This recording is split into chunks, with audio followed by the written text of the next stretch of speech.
మీ అందరికీ నమస్కారం అండి. ఇదేమిటమ్మా మాయా మాయ. ఈ గ్లిమ్స్ నాకు ముందే చూపించుంటే నేను సర్వానంద్ క్యారెక్టర్ అడిగేవాడిని.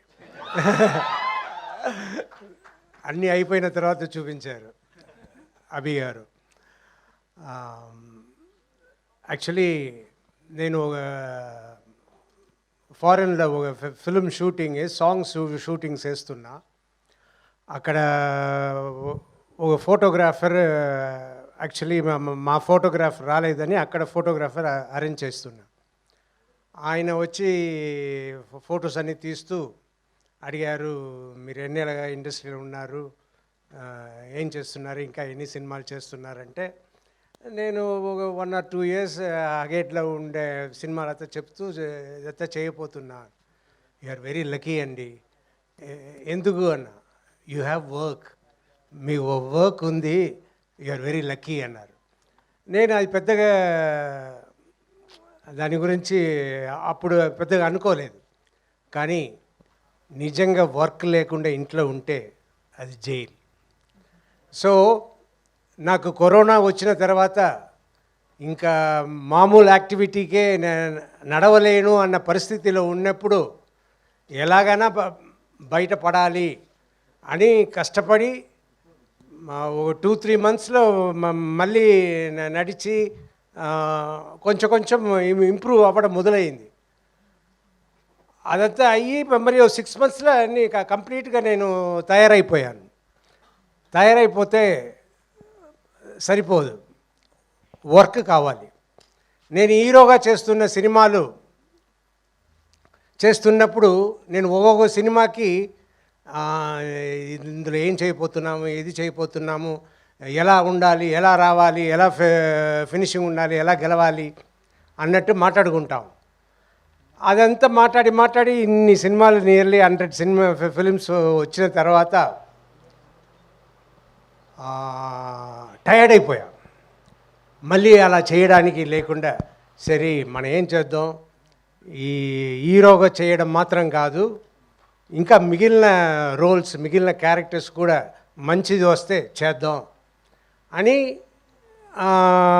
అది అందరికీ తెలియవచ్చి ఎంతోమంది సినిమాలు చేయడానికి వచ్చారు. కానీ ఆ సినిమాలంతా నేను విన్నప్పుడు అయ్యో ఇది చేయకుండా ఉంటేనే బెటరు అన్నట్టు చాలా సినిమాలు నేను చేయలేదు. ఐ వాజ్ చాలా డిసప్పాయింటెడ్గా, ఏంట్రా మంచి సబ్జెక్ట్ రావట్లేదు, మంచి ఇది రావట్లేదు అని డిసప్పాయింటెడ్గా ఉన్న టైంలో అభి వచ్చారు. అభి వచ్చి నాకు ఈ ఫిల్మ్ స్టోరీ చెప్పారు. నాకు సర్వానంద్ గారు హీరోగా ఉన్నారు, ఇందులో నేను వెళ్ళి చేస్తే బాగుంటుందా, సరే ఇలాగే కదా మొదలు పెట్టాలి అని సబ్జెక్ట్ విని చాలా బాగుంది, మనకి సినిమా బాగా చేస్తే మంచి పేరు వస్తుంది అన్న దాంట్లో ఆ సినిమా చేస్తానని నేను ఒప్పుకున్నాను. కానీ నిజంగా ఆ ఫిలిం ఎంత బాగా వచ్చిందో all because of Abhilash Reddy గారు. ఎస్, ఆయన ప్రతి ఫ్రేమ్, ప్రతి షాట్, ప్రతి ఎలా యాక్ట్ చేయాలి అన్న ప్రతిదీ చెప్పి నన్ను చేయించుకున్నారు. నాకు ప్రతిరోజు షూటింగ్ అయిన తర్వాత, ఆ సీన్ అయిన తర్వాత పెద్ద సాటిస్ఫాక్షన్.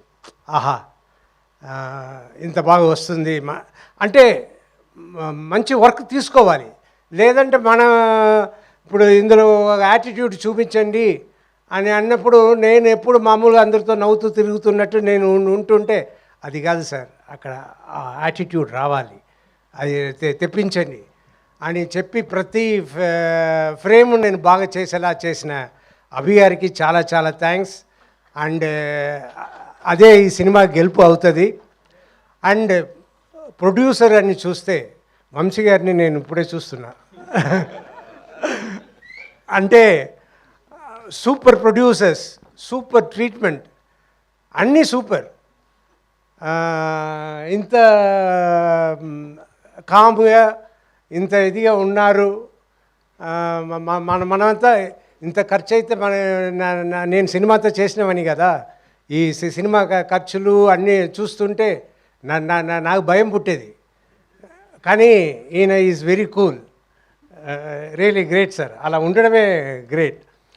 నాకు నిన్న ఇవాళ ఈ ఫంక్షన్ ఉంది, మీరు వచ్చేనా మాట్లాడాలి అని అభి గారు చెప్తే నేను వచ్చి ఏం మాట్లాడేది, నాకు మామూలుగానే ఇరిటబుల్ బబుల్ సిండ్రోమ్ ఎప్పుడో సఫర్ అవుతున్నా. అది చెప్పగానే నాకు యాంగ్జైటీ, నా కడుపు చెడిపోయింది, అన్నీ చెడిపోయింది. వచ్చి ఇవాళ చెడగొట్టపోతున్నాము అనే ఐడియాలనే వచ్చి సరే ఏదో మాట్లాడాలి, ఏదో మీరు మాట్లాడాలి అంటే సరే నా మనసులో ఉన్నది మాట్లాడుతున్నాను. అని సర్వానంద్ గారు నిజంగా very cooperative, very respectful. And ఆయన ఈ మాట చెప్పాలి. మొన్న షూటింగ్ జరుగుతున్నప్పుడు ఆయన కలిశాను. నేను రాజశేఖర్ గారు, నేను సినిమా ఫస్ట్ హాఫ్ డబ్బింగ్ చెప్పాను, చూశాను, మీరు సూపర్గా చేశారు, నా గూస్ బంప్స్తో వచ్చేసింది, అండ్ మీకు చాలా థ్యాంక్స్ ఈ సినిమా చేసిన దానికి అన్నారు. రియలీ నాకు పెద్ద అవార్డు వచ్చినట్టు నేను ఫీల్ అయ్యాను. That is my real award. So thanks for the award. అలా చెప్పడమే I was feeling very lucky. And ఈ సినిమా అభి చెప్పినట్టు మీరు చూడండి, it will be great. Thank you. Thank you sir, thank you so much. And one question sir, ఇది bikes racing ఇదంతా దీనికి సంబంధించింది కాబట్టి ఒకవేళ మీకు బైక్ ఇచ్చి జీవిత గారిని ఎక్కడికైనా తీసుకెళ్ళాలి అంటే, మరి ఇంత రేసింగ్ అలా కాదు సార్, స్లోగానే వెళ్ళొచ్చు, ప్రాబ్లం లేదు, ఎక్కడికి తీసుకెళ్దాం అనుకుంటున్నారు మీరు? Ladies hostel. Ladies hostel? ఆవిడ్ని తీసుకొని లేడీస్ హాస్టల్కి, ఆవిడ్ని హాస్టల్లో వేద్దాం అనుకుంటున్నారా సార్ ఈ వయసులో మీరు?